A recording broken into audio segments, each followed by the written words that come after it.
morning, and I am the Angry Cook. Today, we are going to do pastrami. Usually you start out making a corned beef. I'm using pre-done corned beef.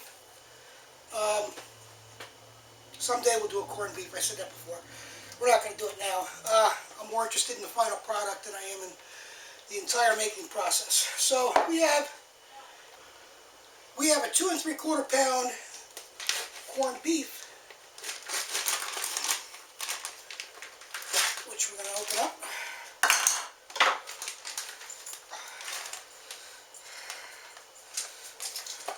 We are not going to use a seasoning packet that comes with it.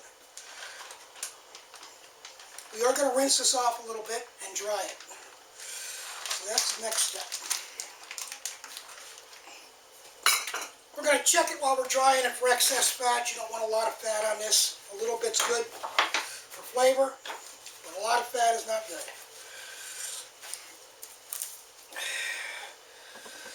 Take that little hunk off right there. Give it to Jade in a minute.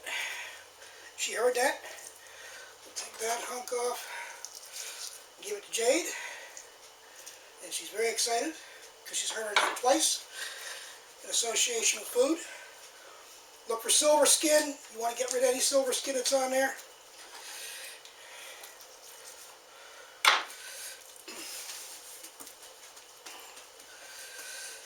Okay, we got that ready.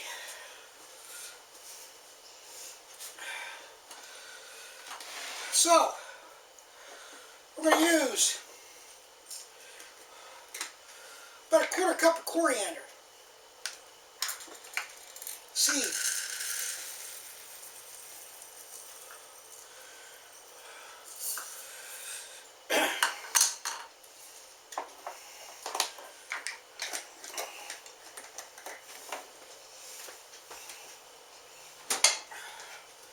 We're going to coarsely ground this. You just want to crack them, that's basically it.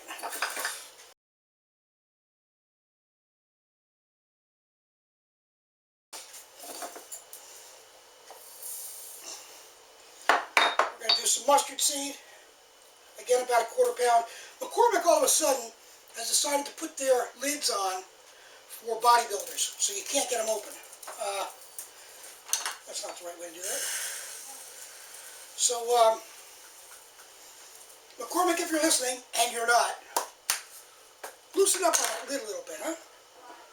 People with arthritis, like me, have a hard time with it.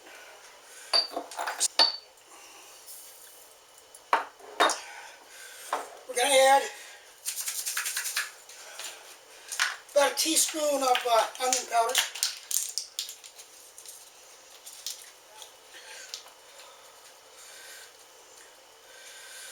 Some people do, some people just use coriander and mustard seed. Teaspoon of garlic powder.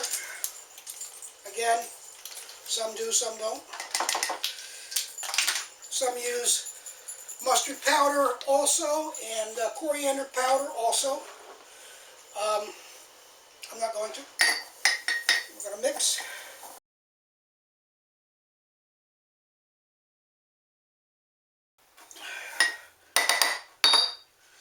We also have a thermometer, and I'll tell you about that in a little bit. Now, we are going to generously coat this. I'm going to have to vacuum after this.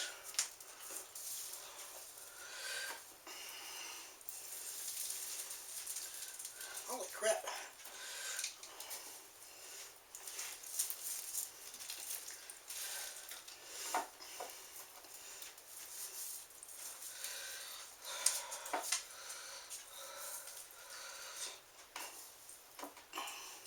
Again, some people say get it everywhere, some people say it doesn't matter. So I'm just going to get it as much as I can, as many different places as I can find.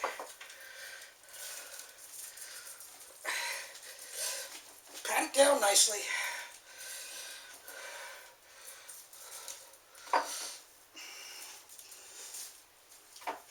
Get that stuff in there.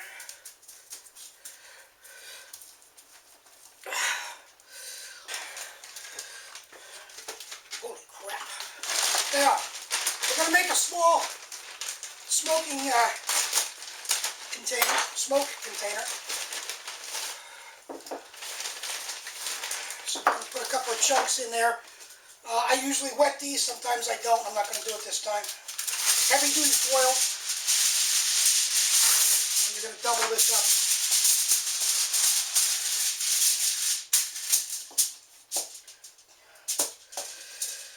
Oh, maybe not. Maybe not enough foil, so I'll single it up. Doesn't have to be tight because you want the smoke to get out anyway, right? You can go to Home Depot, Lowe's, and get a cast iron smoking basket about this big to hold wood chips, or not. I'm going to go out and check the temperature of the grill.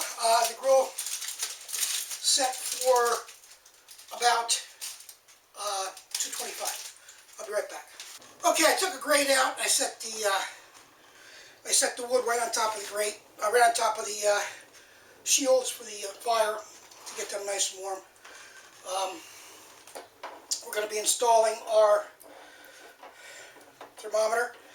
Now we want this to go to about 150 with smoke. You want it to go right about, we don't want it to be in a fat part either. So let's go about that far.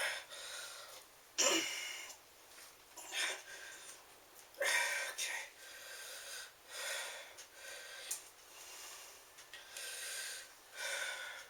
All right. Out to the grill and the grill can, which is a stove can.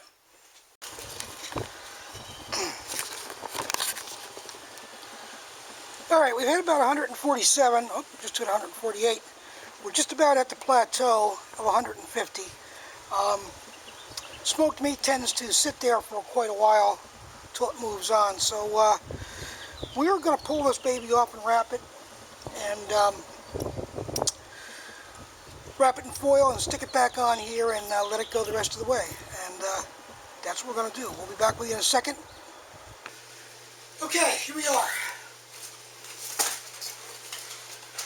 So we've got our corned beef at about 148, 150, somewhere like that. This way. We're going to wrap this very tightly 3 times.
Okay,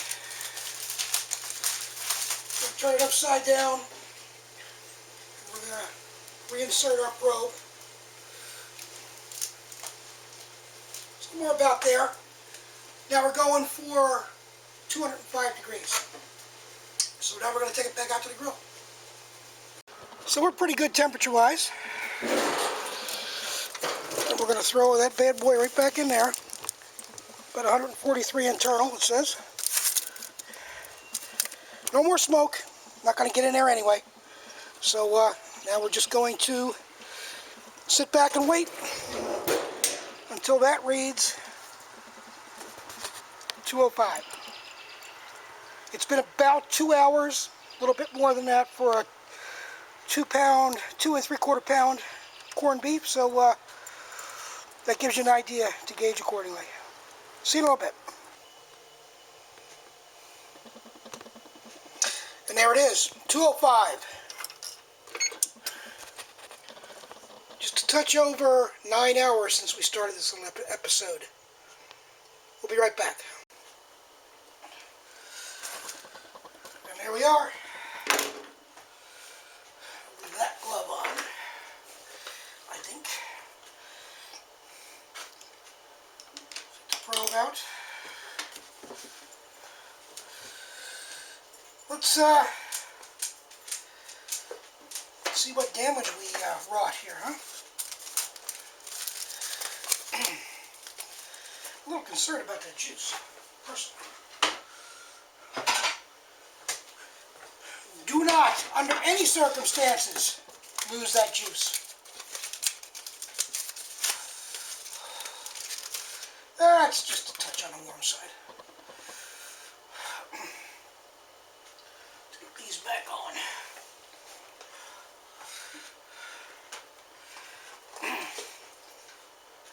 It's going to be very precious for you when you make pastrami sandwiches, and because you're going to want to warm up your pastrami a little bit before you put it in a sandwich, and this is what you want to put it in. So,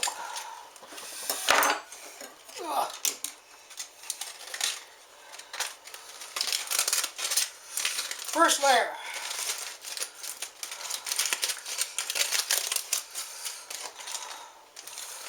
Second layer.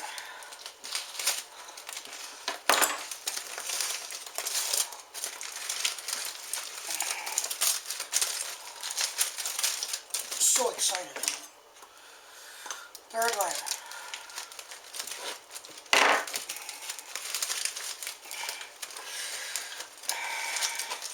Steam nicely, which is what it's been doing for the past 6 hours or so. We've lost a ton of volume.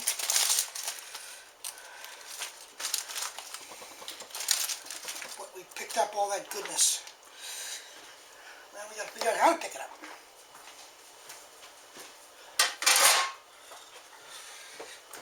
We are not going to eat it. Well, we're going to eat a slice of it tonight, just a little piece of it, because you got to. And I've got to. But this is going to cool down until tomorrow.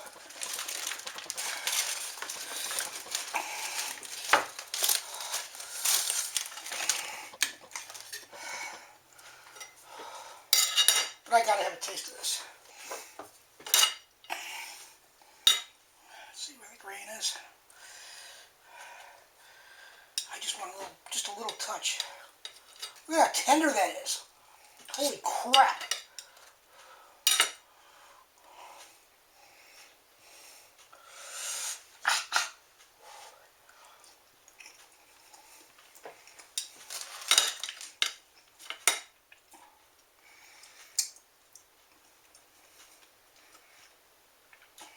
Oh my God.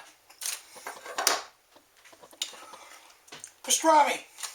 I don't know if it's like Katz's in New York. I don't know who it's like. I just know it's good. It's going to be awesome once it firms up on some rye bread with some mustard. We'll see that tomorrow. But we're basically there. Put it back here.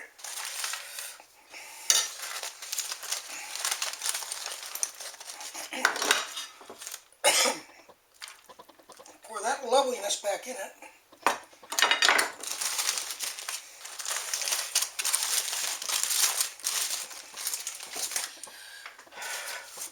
A little bit escaped, but all is not lost. We'll see you tomorrow for the final product. Alright, here we are next day. Pastrami's rested in the fridge. You see all the awesome gelatin. Jade, of course, is right here.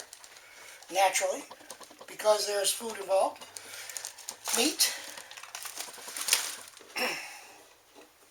We're going to save that gelatin, as I said. I'm just looking for additional bits of fat and gelatin goodness. Little bits, but it's all pretty much gotten on the plate, so that's good.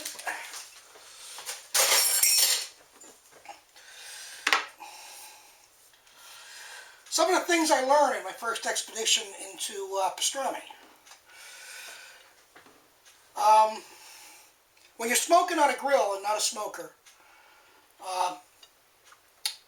especially when it's cool, it's cooler out. It wasn't cold, but it was cooler. It was very difficult to keep the temperature at about 2 1/4, 2 1/2, 250. But you needed to, because I needed to do it outside because of the smoking factor. It was also difficult to generate the smoke. I accomplished it. I think I could have done a better job with a smoker. I don't have one, but I'll have to experiment with that a little bit more as the season goes on. I finished this after I wrapped it. It went back on the grill for a little bit until after dinner, because I had to use the oven for dinner.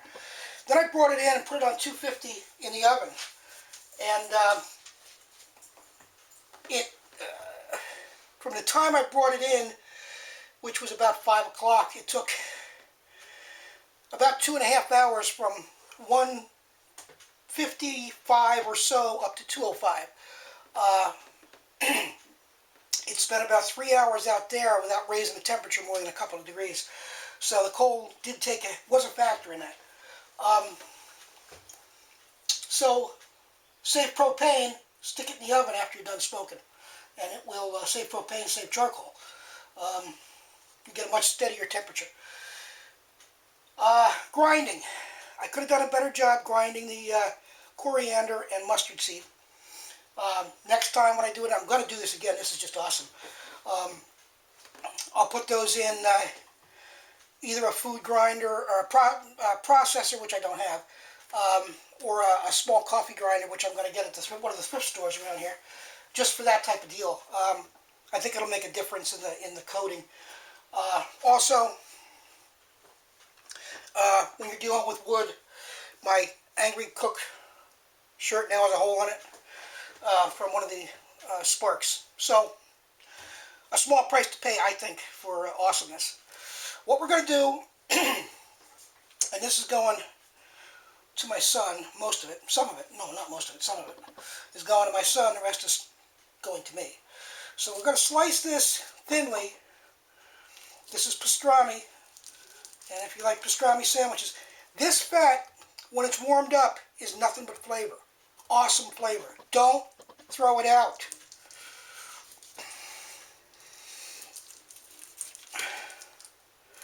So we're going to slice some of this. We're going to use some of this guy and saute it for a couple of minutes, just not to put a crust on it or anything, or not to put a color on it, just to warm it up so it's nice and unctuous.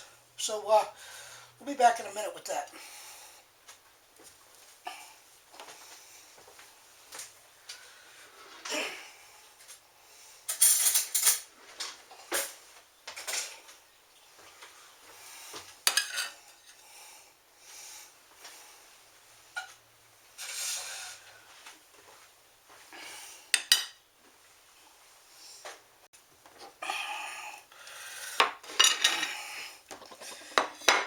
Here we are.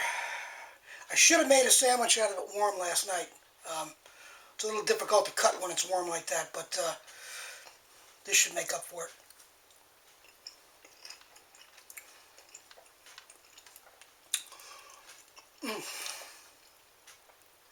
The flavor is unbelievable. You're not going to get this at the grocery store, coming out of a pre-processed plastic cover, believe me.